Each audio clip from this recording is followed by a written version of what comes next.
This episode is part of the Meet the Maker series, where we highlight an entrepreneur who is making specialty gear for ice climbers.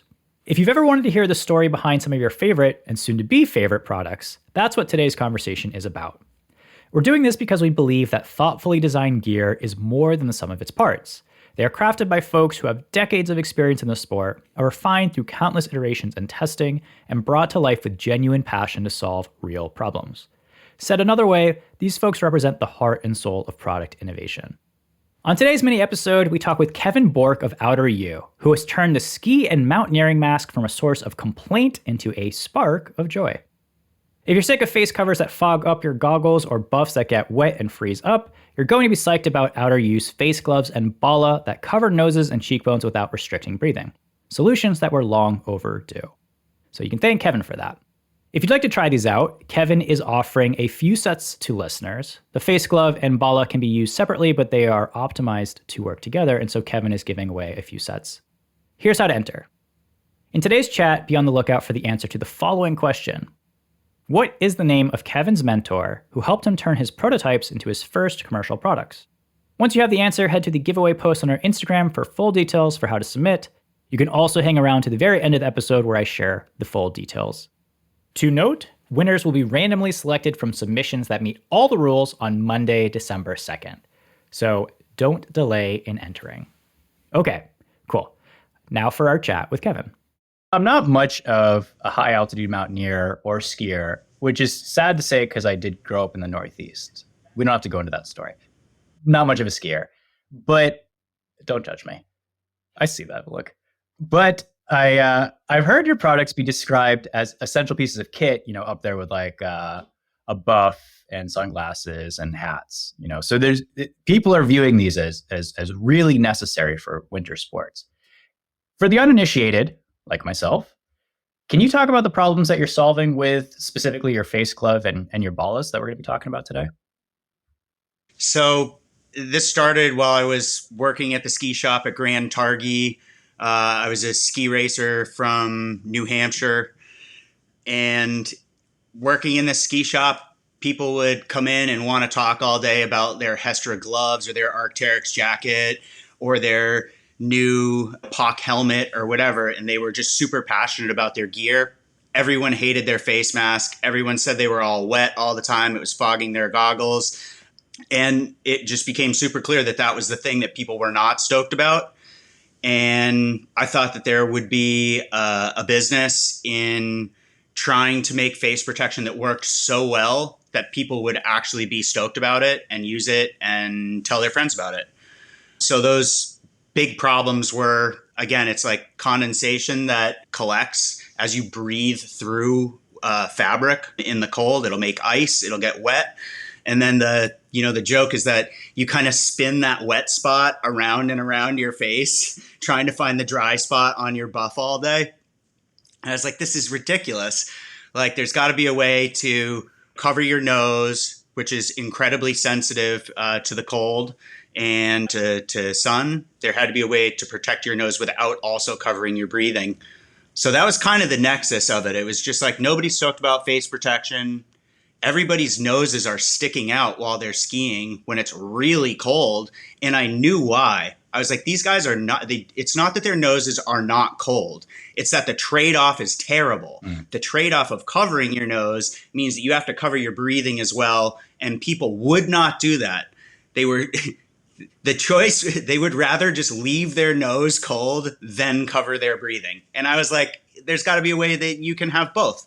And, the only things that I tried that worked were two-piece designs. And that's kind of the beginning of it. And I said, I can just make the nose and cheekbone mask and it will integrate with everybody's buff and balaclava or whatever. So all I have to do is make this little nose and cheekbone mask and it will make the face protection system that everyone else is already using work even better. How come, in your opinion, do you think there wasn't a better solution for so long? I mean, maybe you can talk about how you designed your product, but it does seem relatively straightforward. And so, I guess I'm wondering where the disconnect was with, if you're a skier, you have this problem. You're just sort of dealing with it. But you came along and you're like, I'm going to solve this. And so I guess Yeah, where do you think that disconnect was of the market and the problem and the solution? So I found that ski patrollers, climbers have been making their own face gloves for decades out of duct tape, out of cardboard, like out of whatever they could find. And most of them just sort of like made a flap of fabric that they could shove under their goggles or kind of strap to their glasses or literally just tape them to their glasses. So part of it was that I saw that people were already doing this. Now, why didn't the market figure that out? I've encountered a lot of challenges in manufacturing something. Mm. And, I really don't love pulling out the name Elon Musk when I'm talking about my tiny little face mask company, but like all businesses are slightly related. And Elon will tell you designing a car is like a 1% problem and manufacturing the car is like a 99% problem. It's just like, it's not even close. So I don't think it would have been hard for anybody to design something like this. It's the manufacturing, the marketing, the distribution, all of that comes along with it that is a challenge. So the one of the most successful ski masks on the market is a design from the 1980s that is patented, and it's the standard neoprene mask that has like a small like a series of holes for your mouth and one little hole for your nose. It wraps around your entire face and straps behind your neck with a piece of Velcro. So that neoprene mask is literally a single stamp that cuts out a single piece of fabric, and then there's like one row of stitching that goes down the middle, and that's the whole construction. So it's an outstanding design for its ease of manufacturing. And then if you're going to get somebody to pay you $35 for that in a ski shop, that's a big win. Mm. Because it's literally like one cut, the quickest manufacturing thing, get it out the door, and people buy it. Now, did that mask work? It worked okay. Did it work well enough for people to buy it to go skiing for the day? Absolutely, right? Now, did it work if you were skiing 100 days a year? Well, you'd get super annoyed with it. People ended up cutting a bigger hole for their mouth. Everybody would modify their masks, all those standard designs. So the reason I don't think the market caught up with that is that there were solutions that were easier to make. A buff is literally woven in a tube off of a loom, and it just constantly makes this tube, and it just cuts them off. One, bang, bang, bang, buff, buff, buff, yeah. Buff, buff, buff, as it comes off this loom. So that's a great product, right? That costs $35, and it's literally just an expensive machine that cranks these things out. And so does a buff do what my mask does? No. Does a buff do 10 things okay? Yes. My goal was to make a mask that did one thing perfectly instead of 10 things okay. And I thought that the one thing that I wanted to do perfectly was really important. And it seemed that the market hadn't quite caught up to that concept or didn't believe that the problem was as big as I thought it was. And honestly, that's actually why I thought there was an opportunity. I thought the market has missed this. I thought it was a big deal. I thought it was a problem that I could solve. And I thought that lots of skiers and outdoors people would buy what I make if I made it like super high quality, and I made it work as I envisioned.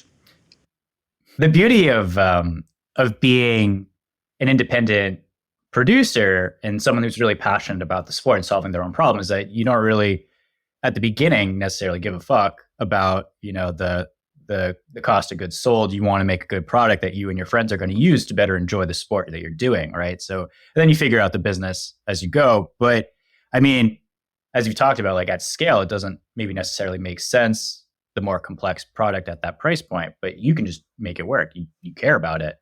And you hear that time and time again with sort of these like independent makers, and it's awesome because we're all better off for it because of the products. They make our lives better. With your first iterations, I'm curious, what was the design and research process, and did you have a background in product development or anything like that? It's funny. I've heard from a lot of entrepreneurs. They say like, if I had known what I was getting into, I wouldn't have done it. And you hear that basically from almost everyone. So I don't know that it's not that I wouldn't have done it, but I had no expertise in anything relevant to my business. Really good Almost. skier, though. Exactly. So, like, I was taking skiing really seriously, and I was a literature major in college. So, good at research, good at writing, which has really helped with communications with customers and in sales. It really helped me write. I have a utility patent on my design, and having a degree, in research and writing was huge for that. So the design process was me holding pieces of fabric in my hand and stitching them with a needle and thread because I didn't even know how to use a sewing machine. And it's just so hilarious when you desperately want to see something that, like, it doesn't really matter what it takes or how ugly the process is to make it. You're just going to like figure it out. So it's like making a million different paper patterns, cutting them out with scissors, stitching them in my hands with needle and thread. After I was like landscaping, I had come home from teaching abroad in Korea. I was an English teacher in Seoul for a while. Came home, was landscaping 10 hours a day, and I would go home and work all night on my prototypes. It was ridiculous. So, some of my early prototypes were really, really convoluted. Like, if you know what a dart is in sewing, it's like you kind of fold something and stitch it in place and it creates a shape. So I was like, oh, I'm going to create the shape of the mask using stitching. And then it became apparent that, like, if you pick the right fabric and you use something that is moldable in the design, that the fabric wouldn't have to be stitched into a shape. You could just kind of use the moldable element. So, it was just lots and lots of trial and error. And then the next part of this is that I was landscaping with a really serious climber. And this climber was like, look, bro, you've got a lot of prototypes. You need to take this to a manufacturer that can actually help you do this. But I know you're worried somebody's going to steal your idea. Like, you should go talk to T-Tune at Wild Things, who is the founder of an outdoor gear company in North Conway. He's like, she makes Gore-Tex jackets. She makes like all like super complex gear for the military. She'll help you. She won't rip you off. So sure enough, that's what I did. I took like a box full of my best prototypes to her shop. And T-Tune is, to this day, one of my closest friends. We have dinner together a couple nights every week. Oh, wow. And I don't know if she would say this explicitly, but it's my opinion that, like, I sort of brought her one of the most completed projects that anyone had ever been. Like, hey, I have an idea. It's like, yo, I have a provisional patent. I have hundreds of prototypes, and like, I just need a little push here. So she helped me take like my best prototypes and turn them into a manufacturable product.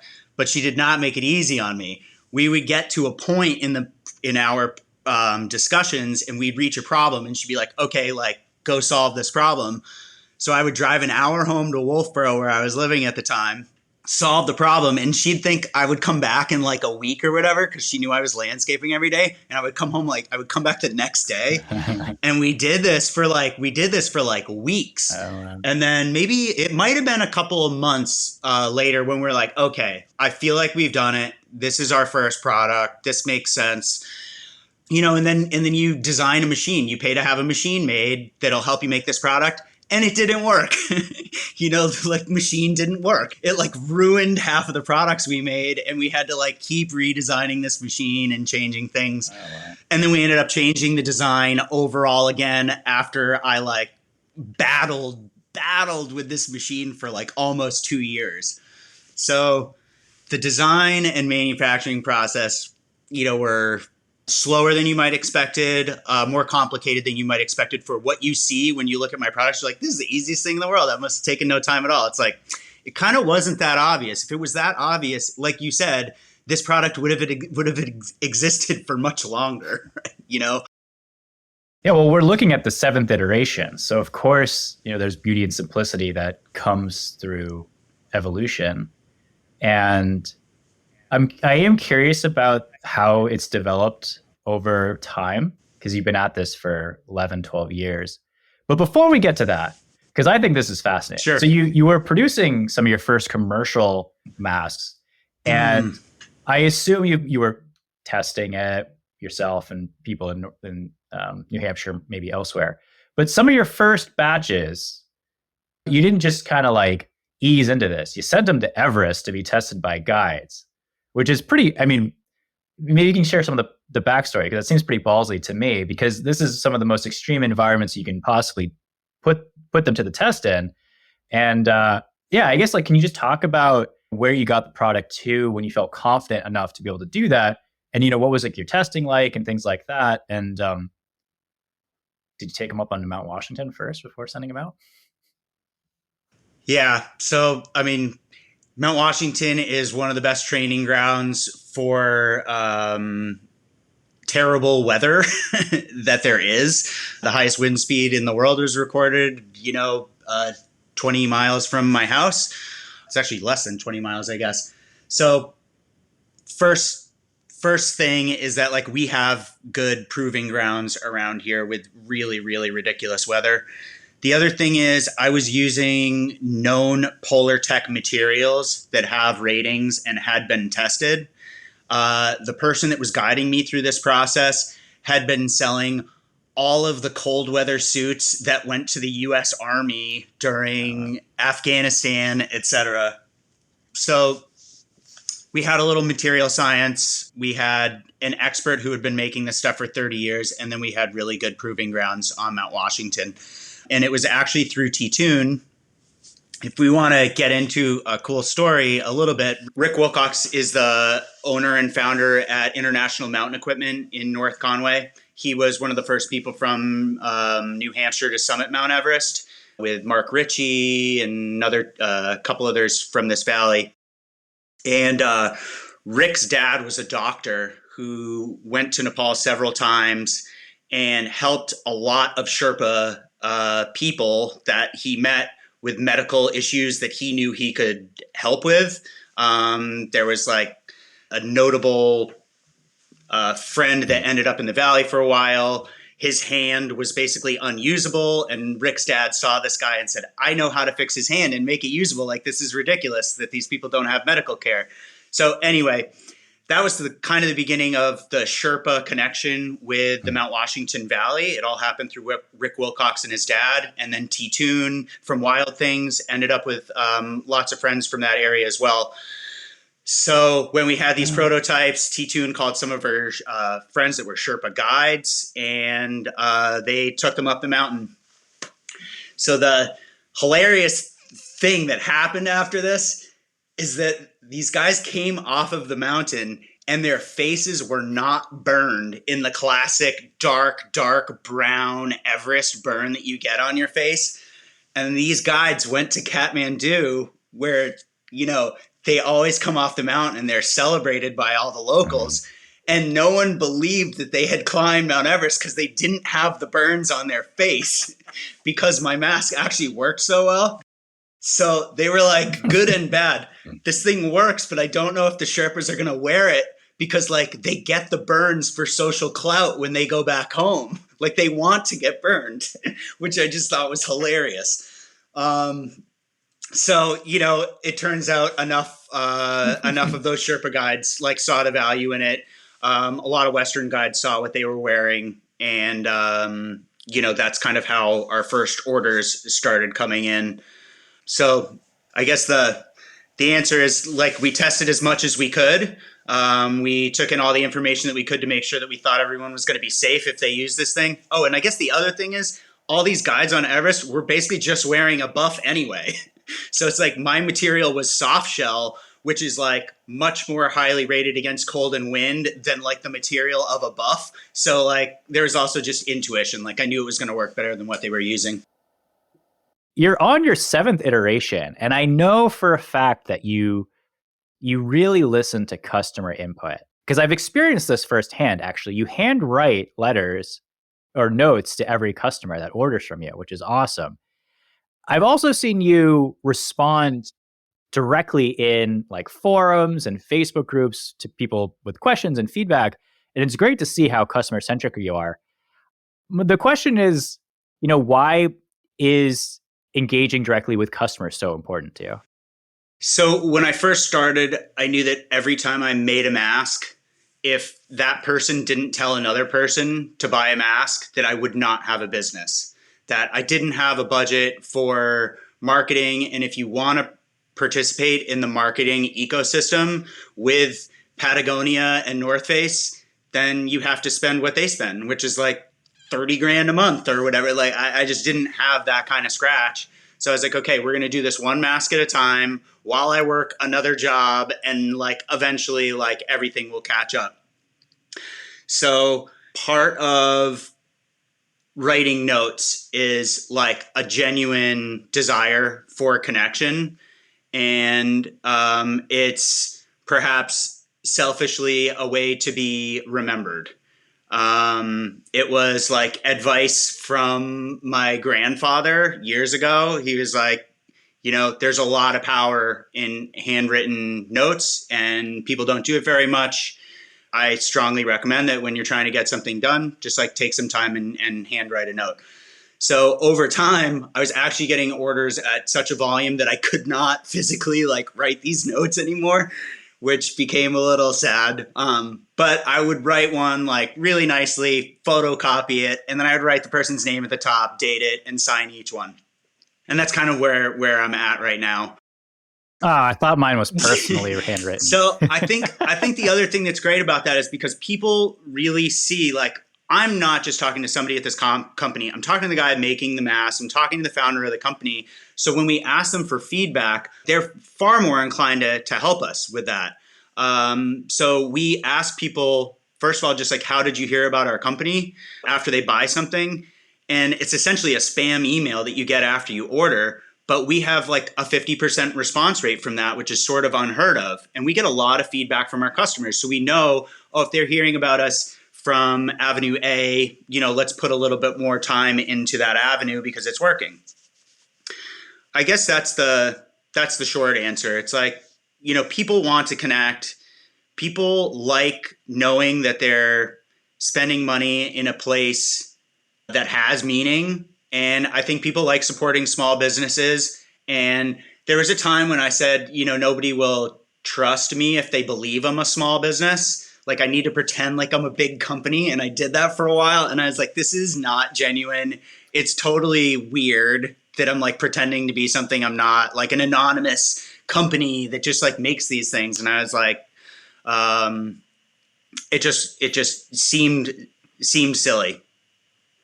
Well, that just seems so like a stark contrast to how you come across now, which is very like accessible and personable and like actively seeking opportunities to connect with your customers. Because I was doing some research for this episode and I came across quite a few like Reddit discussions where they were talking about your product and like, oh, like I wish it had this feature. And you're like, oh, taking that down.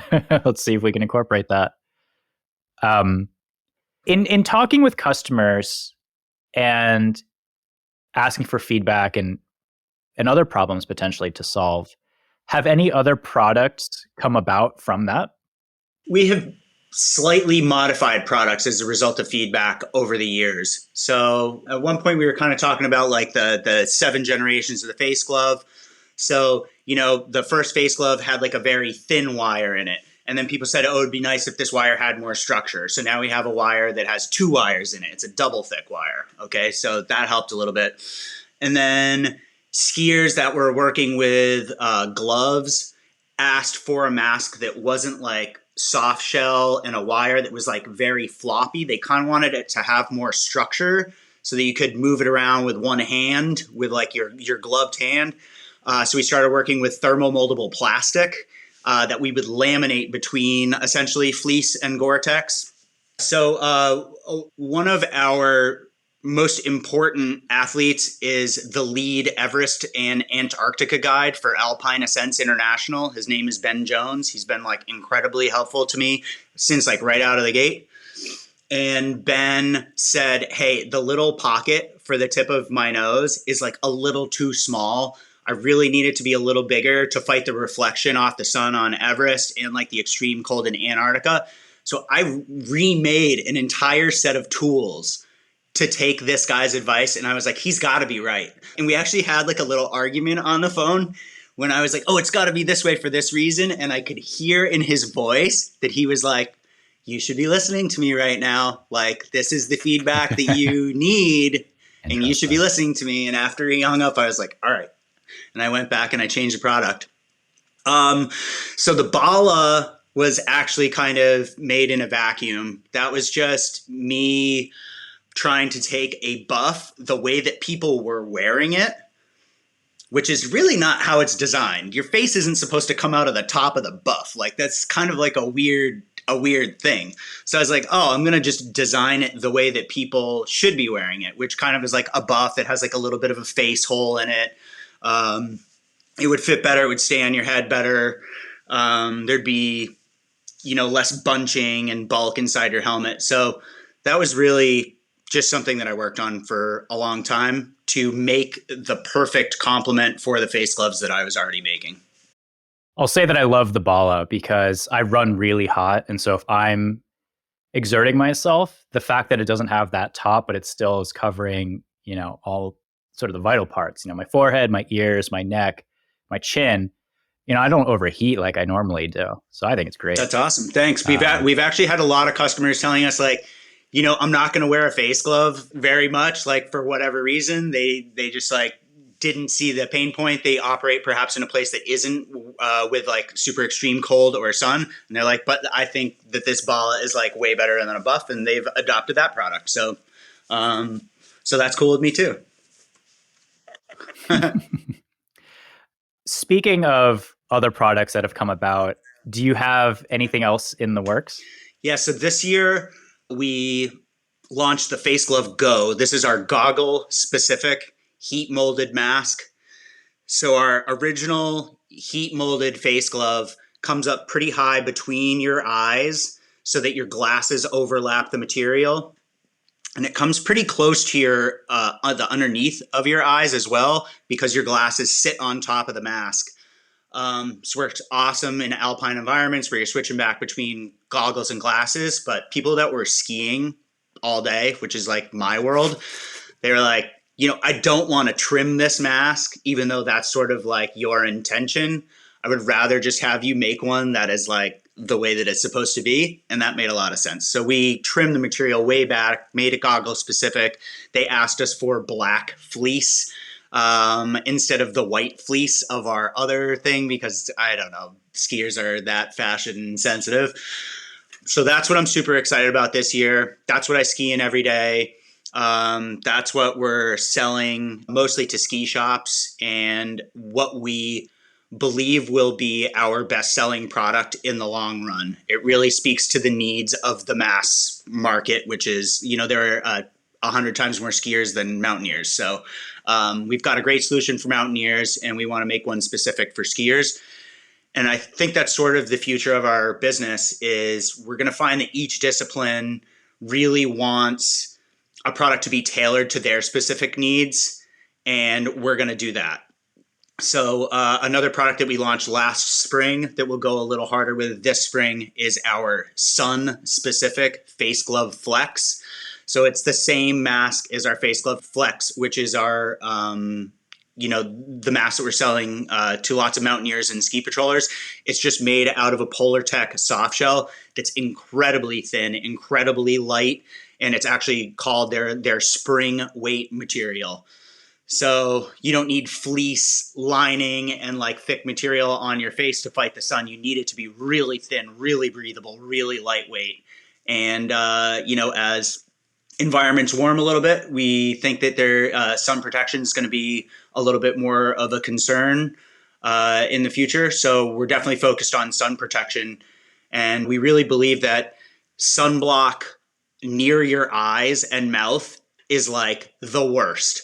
So if you can replace the sunblock that usually goes near your eyes and mouth with a little piece of fabric, and then you can put sunblock everywhere else, like just getting it out of that spot is going to be a big deal for a lot of people who are sweating and working hard outside. So that's what we're most excited about this year. If listeners want to get a handwritten note from you, Kevin, where can they go to order some of your products? So our website is either the word faceGlove, which is our flagship product, faceglove.com. And then our company is OuterU, OUTERU, outeru.com.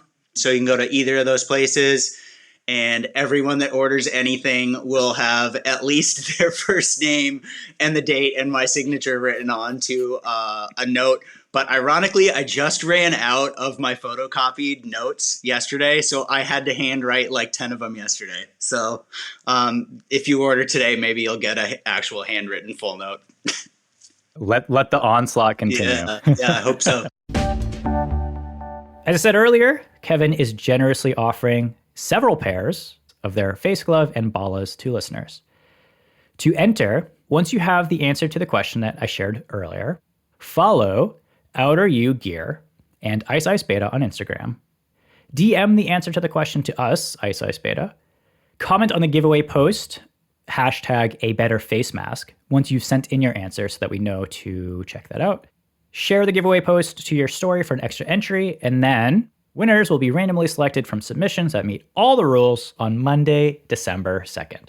If you want to see all of the specialized face gloves, because there are now 3 varieties, you can see their full lineup at outeru.com. That is outer, as in outer space, u.com.